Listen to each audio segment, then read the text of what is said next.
అందరికీ నమస్కారం. 11వ తారీఖు 7వ నెల 2024 మా అమ్మగారి పెద్ద కర్మకి ఇచ్చేసినటువంటి కుటుంబ సభ్యులకి, బంధువులకి, స్నేహితులకి, శ్రేయాభిలాషులకి, మహాశైలందరికీ స్వాగతం, పేరు పేరున స్వాగతం. ఈ రోజున పెద్ద కర్మ చేయడం జరుగుతూ ఉంది. మన్మధురపేట గ్రామం, విడవలూరు మండలం, సొంత ఊరు. మా అమ్మగారు పుట్టినటువంటి జన్మస్థానం ఇక్కడ. ఈరోజు కర్మంతరం చేయడం జరుగుతూ ఉంది. ఇది అందరికీ తెలియజేయడం జరుగుతూ ఉంది. ఈ రోజుతో ఆ కర్మ, పెద్ద కర్మ పూర్తయిపోద్ది చేయడం జరుగుతూ ఉంది. ఈ రోజున పెళ్ళైన 18 సంవత్సరాలకి మా అమ్మగారు పుట్టడం జరిగింది. ఏకైక కుమార్తె కాబట్టి ఒక్కగానొక్క కుమార్తె. 18 సంవత్సరాలు తర్వాత పుట్టినటువంటి గారాభంగా పెంచడం జరిగింది. వేణుంబాక వెంకయ్య గారు, వేణుంబాక శంకరమ్మ గారికి ఏకైక పుత్రిక మా అమ్మగారు వేటగిరి మీనాక్షి గారు. వాళ్ళ అమ్మ అంటే కన్న తల్లి ఉత్తమ మహిళా రైతు అవార్డు గ్రహీత, భర్త ఒక ఆదర్శ రైతు వరి సాగులో. వాళ్ళ అమ్మకి అవార్డు కూడా రావడం జరిగింది. అంటే మా అమ్మకి ఉత్తమ మహిళా రైతు అవార్డు గ్రహీత వరి సాగులో ఉత్తమ మహిళా రైతు అవార్డు గ్రహీత పొందడం జరిగింది. అదేవిధంగా భర్త అంటే మా నాన్నగారు, నా కన్న తండ్రి గారు, ఆయన కూడా ఆదర్శ రైతు వరి సాగులు. అదేవిధంగా నేను నా గురించి చెప్పాల్సిన అవసరం లేదంటే ప్రకృతి వ్యవసాయం, సివిఆర్ మెథడ్ ఫార్మింగ్ చేస్తాను. అంటే ముగ్గురు జీవితాల్లో వెలుగులు నింపిన ఆమె. అంటే ఆమె ఇల్లాలుగా తన ధర్మాన్ని పోషి, అంటే ప్రతి పురుషుడు విజయం వెనకాల ఒక స్త్రీ ఉంటుంది. ఆ విధంగా మా నాన్నగారు వెనకాల ఉన్నది మా అమ్మగారు.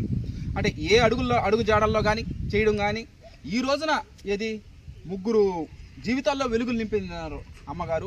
ఆమెకి ప్రత్యేక కృతజ్ఞత చెప్తా ఉన్నాం. శ్రీకృష్ణుడు మేనత్తను చేసుకున్నాడు, అంటే మేనత్తను వివాహం చేసుకున్నాడు. అదేవిధంగా మా నాన్నగారు అంటే మా కన్న తండ్రి కూడా మేనత్తని చేసుకోవడం జరిగింది. అంటే అన్నా చెల్లి, ఇప్పుడు అమ్మమ్మ మా తాత వాళ్ళ అమ్మ సొంత రక్తం పంచుకుపుట్టిన తోడబుట్టిన వాళ్ళు. పెద్దాంకి పుట్టినటువంటి మన తాత ఇది వేటగిరి రమణయ్య తొమ్మగొండ తాత. అదేవిధంగా వేణుంబాక శంకరమ్మ గారికి పుట్టిన మా అమ్మ అంటే అన్నా చెల్లెళ్ళు, వరుసకి అన్నా చెల్లెళ్ళు. మేనత్తని మహాభారతంలో శ్రీకృష్ణుడు కూడా మేనత్తని చేసుకున్నాడు.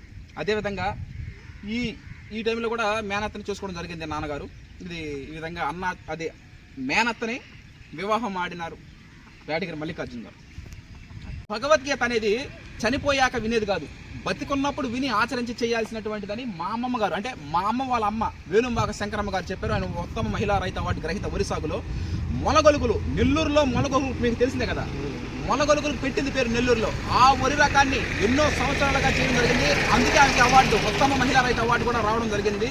ఇప్పుడు మనం ఎట్టయితే తెలంగాణ సోనా RNR 15048 అనే వరి రకం ఏ విధంగా అయితే సాగు చేస్తున్నాం సివిఆర్ మెథడ్ ఫార్మింగ్లో, వాళ్ళు ఒకప్పుడు ఆవు పేడతో మూత్రంతో పంట పండించడం జరిగింది. ఆ రోజుల్లో సోషల్ మీడియా, ఫేస్బుక్, వాట్సాప్, ఇన్స్టాగ్రామ్లు ఏమీ లేవు. డైరెక్ట్ కుటుంబ సభ్యులకి, బంధువులకు పంపిస్తూ ఉండేది. అదే మాకు అంటే వారసత్వంగా రావడం జరిగింది. అంటే వాళ్ళ జన్మ మనం ఈ జన్మలో తీర్చుకోలేము మనం వాళ్ళ రుణం. ఎందుకంటే ఎంతోమందికి మన చేతుల ద్వారా ఆహారం అందించి పంపిస్తూ ఉన్నాం. మనం ఇటువంటి గొప్ప విషయం, అటువంటి గొప్ప కుటుంబంలో మనం పుట్టడం ఒక సంతోషకరమైన విషయం. ఇది ప్రతి ఒక్కరికి తెలియజేస్తూ ఉన్నాం. వేటగిరి మీనాక్షి గారు మా అమ్మగారు సాయిబాబా భక్తురాలు. ఆమె చనిపోవడం కూడా గురువారం రోజు జరిగింది. ఆమె కర్మంతరం కూడా ఈరోజు గురువారం చేయడం జరుగుతూ ఉంది. నన్ను కనింది కూడా గురువారమేను, అంటే 1992 జూన్ 4న. ఈ విధంగా సాయిబాబా భక్తురాలు అయినటువంటి మా అమ్మగారు ఆ రోజు అంటే చనిపోవడం కూడా స్వర్గస్థులైనారు కూడా గురువారం రోజే. అదేవిధంగా కర్మంతరం కూడా గురువారం కుదరడం జరిగింది. ఇది అందరికీ తెలియజేయడం జరుగుతూ ఉంది. గారికి సాయిబాబా గుడి ఎంత ఇష్టం అంటే చాలామందికి షిరిడికి పోలేకపోతుంటారు. ఎవరు పేదవాళ్ళు కానీ, ముసలి వాళ్ళు కానీ, వాళ్ళ కోసం డైరెక్ట్ షిరిడి సాయిబాబా మందిరం కట్టించడం జరిగింది. వేణుంబాక భవానమ్మ గారు అంటే పిన్ని అవద్ది మా అమ్మగారికి, ఆమె అదేవిధంగా అమ్మ అందరూ కలిసి సాక్షాత్తు షిరిడి సాయిబాబా దేవాలయమే మన ఊరికి మన్మధురపేట గ్రామానికి తీసుకురావడం జరిగింది. అంటే చాలామంది పోలేరు, ఏది పేదవాళ్ళు పోలేరు, అదేవిధంగా ముసలి వాళ్ళు అయిపోయినారు, ప్రయాణం చేయలేరు. అందువల్ల సాక్షాత్తు ఆ దేవస్థానాన్ని మన ఊరికి తీసుకురావడం జరిగింది. మీరు చూసేది సాయిబాబా, మన ఊరి సాయిబాబా దేవాలయం, సాయిబాబా మందిరం.